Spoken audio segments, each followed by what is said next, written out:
on it. Yeah. That's Okay, it. welcome thank you very much for attending our March meeting for Parish Pension Committee. Good to see you all. I know it's a bit cold. We've got a lot of snow up here anyway, so all the schools are shut up here. I've got a few problems. My internet's unstable. It keeps saying your internet connection's unstable. I'm working on one screen. I've cracked my laptop screen. I shut it with I didn't realize my printer cable had come out, and I shut the laptop. It's gone like a windscreen. I just about put my password in to see all. So Chris will be sharing the screen and helping us along today. So if I'm a bit disjointed, please forgive me. We'll see how we go. Okay then. Apologies, Carol. No apologies, Chair, but I will check my emails as we go through the morning to see if there's anything from Councillor Adam. Okay. Brilliant. Thank you. Councillor Davies got his hand up, Chair. Oh, sorry, David. Thank you, Chair. I may have to leave early. I'm expecting a call from the hospital, and I might have to go down there at short notice. So Okay. I'll put a note in the chat if I have to leave. Oh, thank you, David. Thank you. Thank you for that. Okay then. Item 2, declaration of interest. I'll declare I'm a member of Parish Pension Fund. I'm the same declaration, Chair. I'm also a member of the fund. Okay. And is Councillor Hill similar here? Okay. Thank you, Hugh. You're on echo, Hugh, quite badly. Okay, I'm not sure how that is. I shall try and resolve it, but Okay. bear with me. He's got mute for now. We'll be right there. I'm also a member of the fund too. Thank you. It's Corinna. Oh, Karina, sorry. Yeah, sorry. Yep. The pictures come up now. Yeah. Brilliant. Thank you. Item 3, the minutes of the last meeting, they've been circulated. Are we happy with them? Yeah, happy to move, Chair.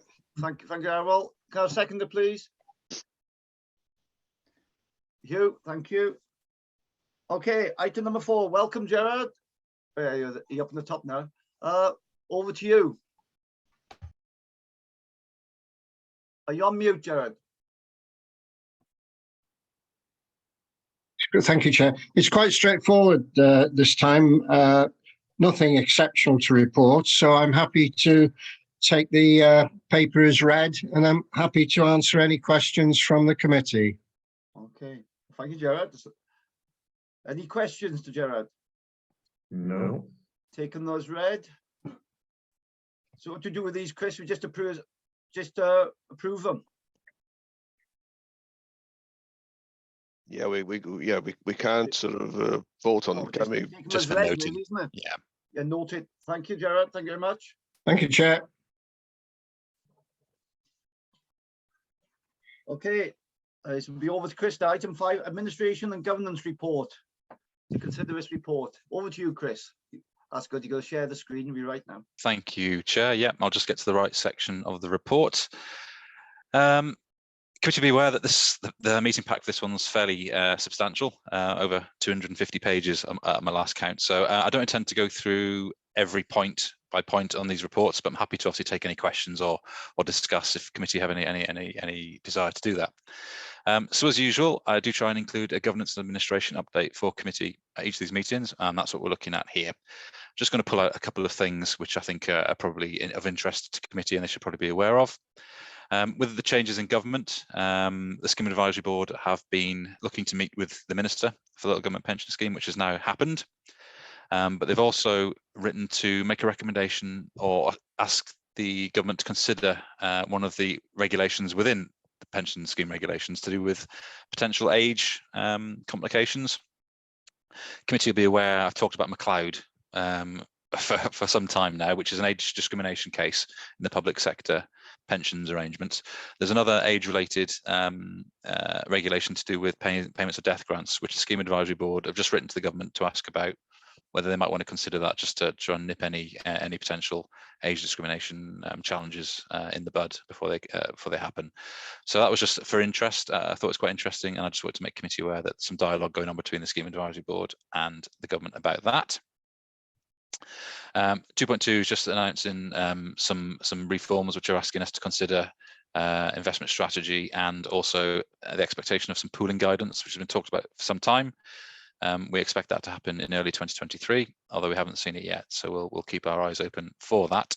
And once it's received, obviously I'll bring it to committee and make you aware of that. It's not stopping us doing what we need to do at the pool level. Obviously, we are still working hard on that, but there's some pooling guidance that the government are hoping to issue to help us with our pooling objectives. 2.3 scheme evaluation report. You'll be aware that obviously the pension fund have been going through valuations.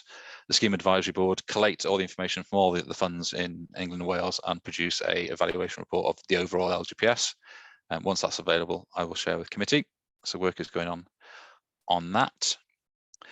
2.4 is something I'd like to pick up as part of the actual valuation item later on the agenda, if that's okay. It's just a statement that the scheme advisory board have issued around the valuations and the positive outcomes that have been seen throughout the LGPS in terms of funding levels and whatnot. But I'll pull that in a bit more detail as part of the valuation item later. 3.1 is about pensions dashboards. Again, committee will have heard me talking about pensions dashboards over the past 12 months or so, and about the work involved with that. The regulations have now been laid. They came into effect from December the 12th, 2022. Which is good, but then since then, actually last week I think it was, I think I've got the date in here somewhere. Yes, on the 2nd of March 2023, we received notification that the government are actually going to put a hold or a delay on the pension dashboard implementation, partly because of the complexity of the whole ecosystem. If you can imagine what it's trying to do, it's trying to be a one-stop shop, or a portal for a scheme saver, a pension saver to log into, and for the system to go and interrogate all these different databases and pull all this pension information into one screen, one place for a pension saver to see all their pension benefits in front of them. Obviously, that's very, very complex. And I think it's been acknowledged that there's probably a bit more work that needs to be done before we hit the dates that were proposed. So it's not been cancelled, it's just been delayed. And I'll keep committee up to date on progress of that as time moves on. In terms of what we're doing at fund level, we've actually started on our data with regards to the pension dashboard. Committee might remember from the last meeting that our data scores are actually in a pretty good place already, but there's always more work that can be done, and as part of our data improvement plan, we're incorporating the pension dashboard expectations within that. So it just gives us a little bit more time to make sure our data is in the place it needs to be for when the dashboard ecosystem goes live. So it is still happening, it's just been delayed. I'll keep committee updated as time moves on that one. Similar to the chair, I can't really see any hands. If any hands go up or any questions go up, so please do shout out if you have any questions as we're going, because I realise I'm skipping through this pretty quickly. Well, I'm keeping an eye on. I have got the pictures up, and once I'm getting good now. It's just as long as you're sharing what's going on, I'm all right, Chris. Thank you. Brilliant. Okay, thank you, Chair. 3.2. I thought this is useful and interesting. We've actually conducted a partial survey of part of the active membership of the scheme. One of our team members is going through the professional qualification at the minute, and it was decided as part of one of their bits of project work that they were going to carry out a survey of our scheme membership. So we discussed it and we decided, well, why not? Let's roll it out. Let's actually get some live sample data. So as part of her project, she created a survey, a questionnaire that we actually sent out to one of our employers within the fund, the council, because obviously we have access to the council membership and whatnot. And we actually received around about 100 responses from this survey. So it doesn't sound like a lot, but it's 100 voices giving us their opinion on various things. And one of the things that was quite obvious that came out of the results was that people find the scheme complicated, something that we know. But what it's helped us do is actually understand where the complexities might lie in terms of our scheme membership. So it's really helped us come up with a communications plan and how we might target specific parts of the membership in terms of trying to tell them what they need to know about the scheme.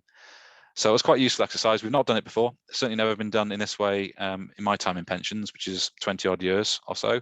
So it's a very useful exercise. And we've now got the framework in place to be able to roll it out to the other employers and the other areas of the membership if needs be. So we started with the active membership of Powys County Council, and we're going to analyse the data a bit more and then build a communication plan around that.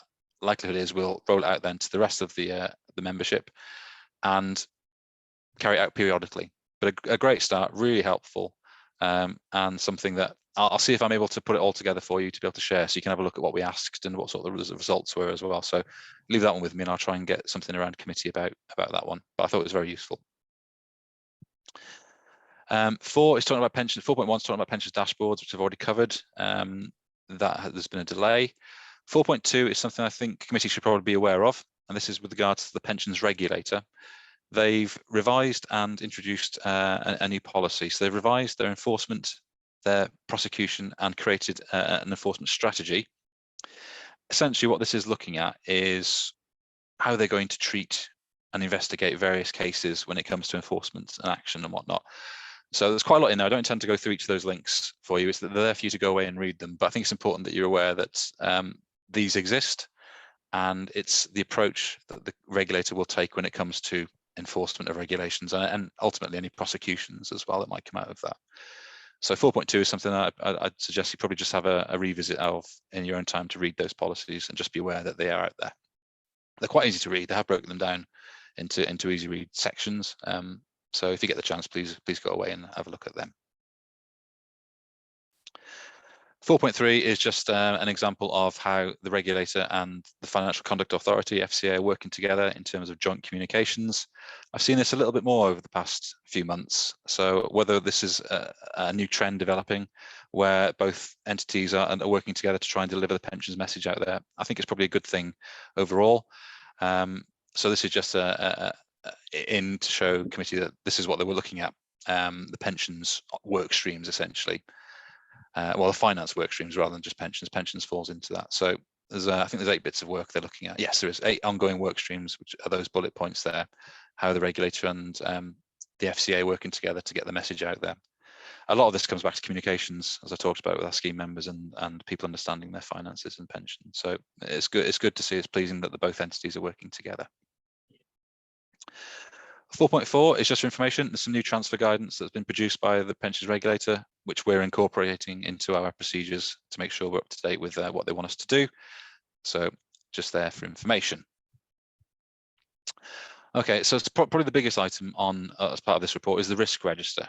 Now, committee will be aware that I've been working closely with the pensions board for some months over this. It started off initially with actually migrating the existing pension fund risk register from an Excel worksheet into the council system. That's now been done and was done some time ago.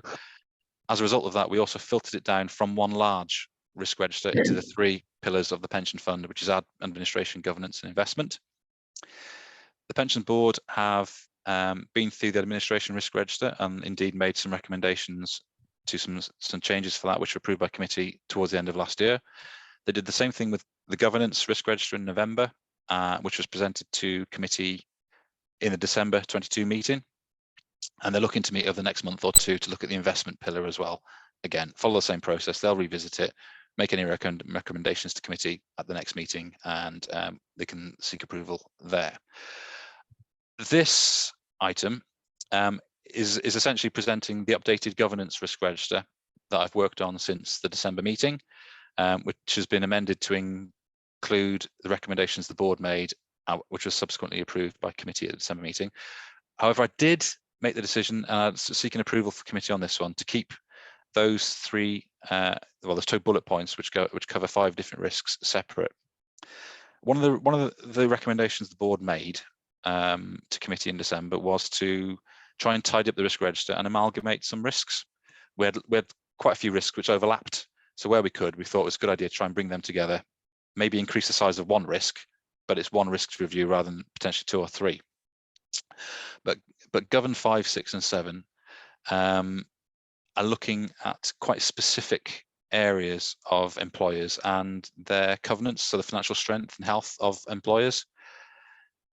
On reflection, when I was working through this, I thought it's actually probably better just to keep those separate, because it's looking at slightly different things within each of the employer financial health, so the employer covenants. And it's acknowledging that those who have a stronger covenant are a slightly different risk level to those who have a weaker covenant. So if I just felt as though rolling those together, it might just dilute the risk a little bit. So if the committee are happy, I'd like to keep them separate on the risk register, because I think it is worth us monitoring them differently, because they do have different residual risk scores after the mitigations have been in place. So Govern 5, 6, and 7 have been kept separate. And that's something that I'd like to try and keep that way, if that's okay, just for purposes of measuring. And the other two are a similar story, really. They are quite specific. They do overlap, but I think the nature of the risk is probably worth us just keeping them separate for review purposes. So that's the only thing as part of this report that I'd like to seek approval of, if that's okay. If committee are happy for me to keep them separate, then I'll do that. But I'm obviously happy to take any comments. I can see Councillor David's hand has gone up. Yeah, just for David. clarity, Chris, I'm looking at the risk register now, and certainly it works the way it's broken down, the admin, governance and investment. Yeah. But these risks you've mentioned, they're actually still falling under the governance section. Yes, sorry, they will stay on the governance risk register. They are specifically related to the governance of the fund. So yeah, I'm not talking about the admin or the investment risk register here, Councillor David. I am just talking about the governance pillar. And specifically what happened at the December meeting was that these governance reviews on the governance risk register were suggested they were amalgamated. I suggest they stay in the same place, but we just keep them separate on the governance risk register for review purposes.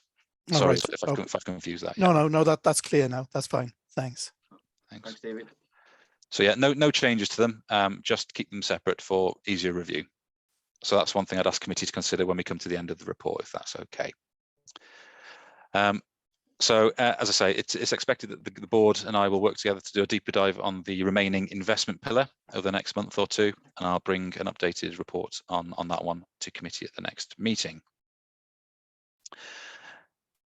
So I'll move on to breaches register. There's been no new breaches identified. However, I'd like to make committee aware that I am looking at one particular part of the regulations at the minute with the Pensions Board, and that's looking at employer contribution returns. Every month we deduct contributions, or employers deduct contributions from their employee salary, and they send them over to the fund for reconciliation. We're looking at the process to make sure that that's still doing what it needs to be done and that we're monitoring it accordingly. And the reason that's come up is because we've now moved quite a few of our employers across to monthly data exchanges with the fund, electronically and digitally. So as that happens, we need to make sure that processes are in place to make sure that what needs to happen happens at the right time. So there's quite a bit of work going on looking at that. It's not complete yet, but I'm going to be looking at that with the board a little bit closer over the next month or two as well. So I just want to make committee aware that should they see anything new appear on the breaches register, it may be related to employer contributions. Just raising that one at this stage. But other than that, no new breaches identified. So it's just attached for information as an appendix to this report. So I realise I've run through that pretty quickly. Obviously, I've had the question of Councillor David. The one approval I'm seeking in this report really is just that you're happy that I keep those risks as identified earlier on separate on the governance risk register just for review. So that was it, Chair, from me on this report. Happy to take any questions, obviously. Any questions? Okay, are you happy to, as Chris has asked, to separate governance 5, 6, and 7 from 12 and 14? That's what you want, isn't it, Chris? Yeah. So there was two. Govern 5, 6, and 7 could have been amalgamated into one risk. Was the proposal, and govern 12 and 14 could have also been amalgamated into their own separate risks. So there'd be two. So from those 5 risks there would have been 2. I'd like to keep them as 5, please. Okay, are you all happy with that? I'll take Yeah. that's approval by your silence, and happy to note the report. Yes. Thank you all. Thank you very much. Item 6, funding strategy statement. Chris. That's me again. Thank you, Chair. Yeah. So this is something that we have to do under the regulations. And at the time of the valuation, it makes sense to coordinate the two and produce a funding strategy statement. This is essentially the strategy, as it says in the name, that the fund is going to take when it comes towards maintaining funding and improving funding levels and whatnot. I've worked on this with the actuary as part of the valuation work, and it's presented today for approval by committee. There is not sweeping statements. It's not sweeping changes to the one that's already published and been approved previously. There's been some minor amendments to make sure that wording is correct. I think MHCLG existed in the old one. We've updated that to be Department for Housing, Levelling Up and Communities, DLUC. But the main change really is to do with reference to McLeod.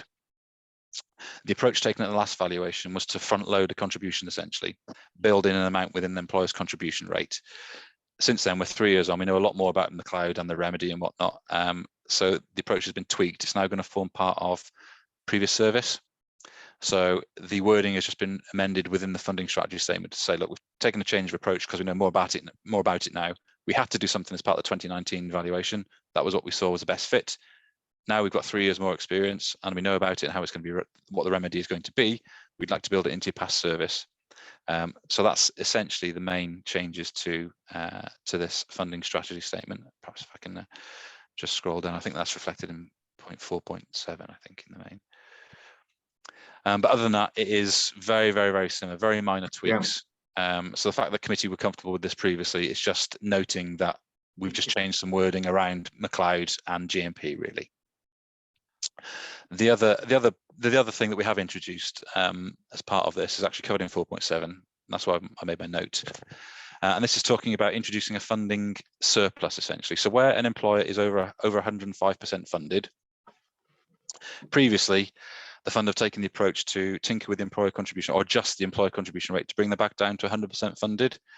So the decision has been taken as part of this valuation that we should actually push that up to 105. So we build in that 5% buffer that should a valuation in future take a turn for the worse, those who are over 105% funded have a little buffer to try and help them manage any changes to their employer contribution rate. So it was just important for us to recognise that within the funding strategy statement as well. So it's introducing a bit of a buffer to try and protect the fund when it comes to evaluations that might not be as favourable as the latest one. But that was it in terms of this document, really. Any questions? Yeah, Yep. You? Yeah, Chris, is there any end to this McLeod sort of?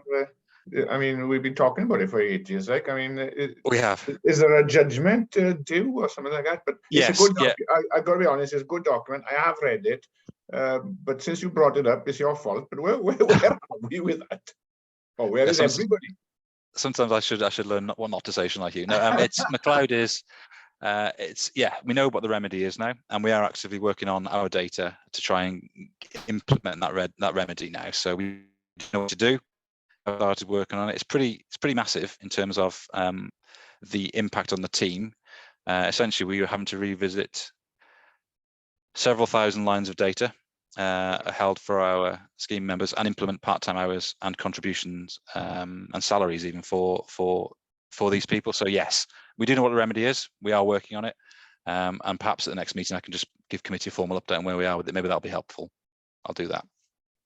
Okay, thank you. Thank you, Chair. Jane?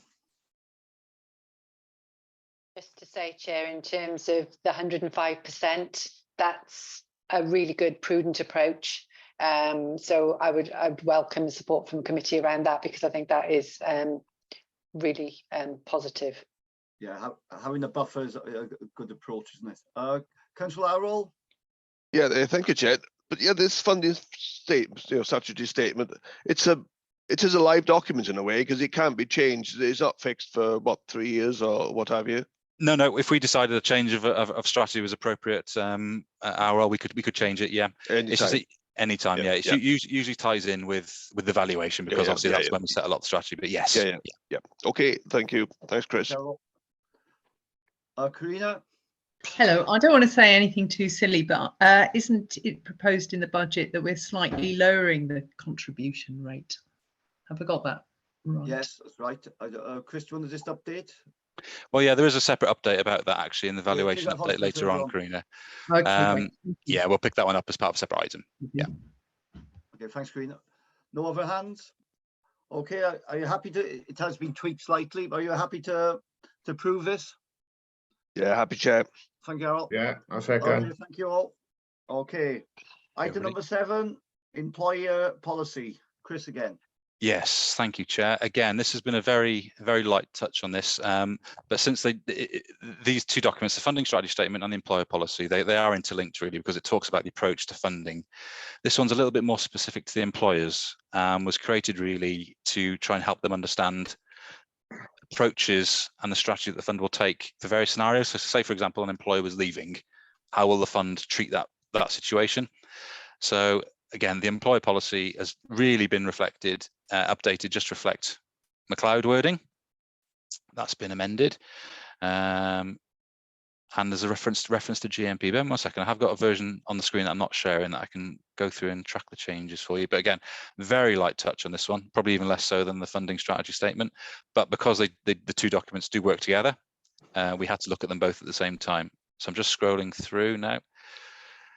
Yep. So the first amendment was to do with 3.3, section 3.3, which is talking about McLeod. And the way that the contribution rate was front loaded, as I mentioned earlier, is now being treated as part of past service. So that's exactly the same amendment as made to the funding strategy statement. I'm just scrolling through to the next adjustment, which is some pages down. Again, this is in section 4.1, referring to McLeod. So exactly the same process. We've had to amend, because we've made amendments in the funding strategy statement with reference to McLeod, we've had to reflect them in the employer policy as well. So the employers know exactly within this document, if they're looking for information about how we'll treat these cases, it is presented in a public document for them to be able to view. One thing I should have mentioned as part of the funding strategy statement, and also it applies to this one as well, is that we actually went out to consultation with the employers for both of these documents. So the funding strategy statement went out to the employers in February for them to offer any comments as part of that consultation, and any comments we received were incorporated into the funding strategy statement. The same thing happened for the employer policy as well, because it's specifically referencing them and how we'll treat them. We had a consultation period in February for this document as well. So I should say both of these documents have gone out to employers for consultation as well. So that's another layer in the process, which I think is important that committee are aware of. But again, committee approved this a couple of years ago. I think it was in the summer of 2021. This has been a very light touch, just reflecting McLeod. So nothing else to draw out. There's no other changes to it. No, it's self-explanatory. Yeah, so that was it really, Chair. It was just for committee to be happy and approve, please. Yeah. Are you happy? Any questions? I can't see any No. hands up. No. No. Are you happy to approve it then? Yeah, happy, Chair. Yeah. Hugh, Harold, thank you. Okay then, item 8, Wales Pension Partnership update. As you remember, we had a very good, I did mention we had a training session, which I thought was a very good session. Yeah. I did email for those who had the link to get, it's quite high tech to get into the video, but that's how it is, it's confidential. But I thought it was very relevant to where we were with our committee. And also during the, me and Chris went down the car to meet the fixed income managers a month ago, was it, Chris? So Yes, around about that, yeah. yeah, which was very interesting, the different ways, and quite interesting. When all the high tech we had, I broke down, the best chap, there was some really good speakers without any slides, and really interesting, some of the fund managers. So it's a really good day. Over to you, Chris, then. Thank you, Chair. Yeah, just to echo your comments on that last training session, I did think it was really, really interesting, particularly the part where they had some outside speakers in to present. I thought that was really, really interesting. So if you haven't had the chance to watch that link, certainly the first half an hour or so is probably well worth a watch if you can find that time. So yes, this is just the update on what the WPP, the Wales Pension Partnership, have been doing. Now you'll see for the first time that this covering sheet will look very familiar to you. It's the same as what I present at every committee meeting, but this time there are some attachments to it which have been provided by the WPP.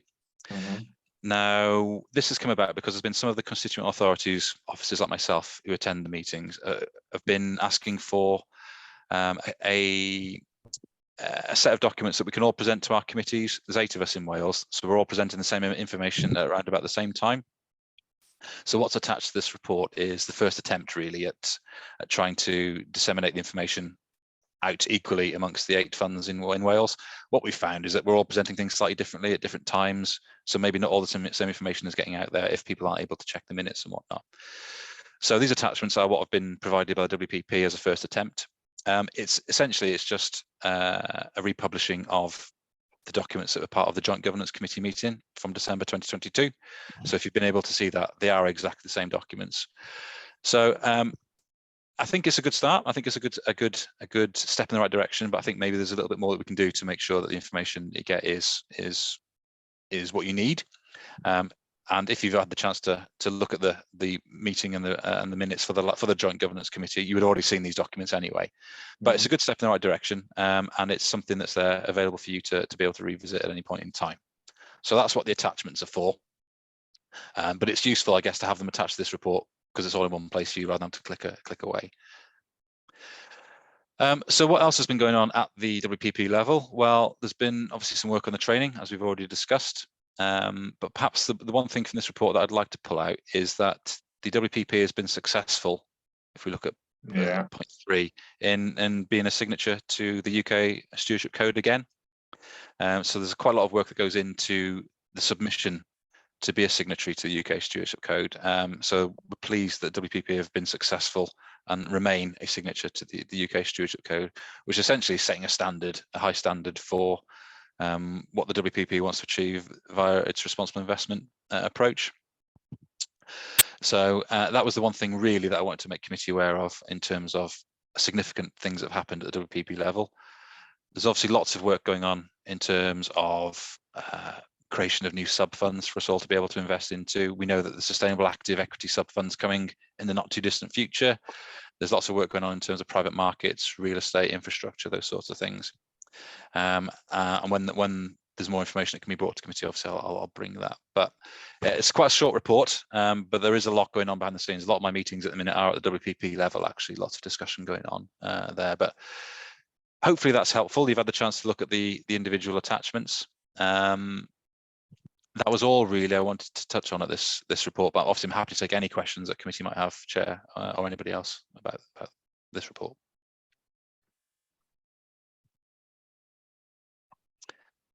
Peter's gone quiet. The chair's gone quiet here, but I saw your hand go up, so perhaps. Yeah, it's just a comment, really. It's just how different each fund sort of invests, really. And there's one with the RCT, which is the fund snapshot, which is just interesting. I'm just saying that it's they're the only one somewhere with the sterling credit and what have you. It was just an observation, really. They are, but that's an interesting point, Hugh, and that comes back to I guess one of the fundamental parts of pooling. The local strategy remains local, so with the committee.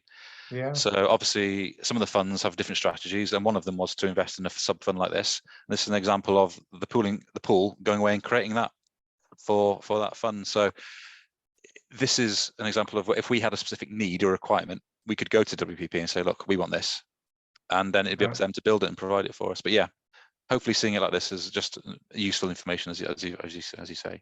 Yeah. Thanks, you. Sorry, my Zoom disappeared. It's just come back. And it's good news with the stewardship code. That it is high bar to achieve for the WPP, and it's really good news. That is, everybody's well chuffed. Yeah. No, it's good. We're going in the right direction. Is that a hand to speak, Trish, or a thumbs up? Oh, a thumbs up. Okay, cheers, Trish. Any more hands? Okay, then. Thank you very much. Are we happy then to note this report from WPP? Okay, by your silence, you approve. Thank you, members. Okay, item number 9. Are you happy going to exempt mode, excluding press and anybody else who shouldn't be here? Yeah, happy to move that, Chair. Yeah, happy to move. Thank you. Chair, then let me just stop the recording, and then I'll ensure that any attendees are taken out of the meeting. Okay.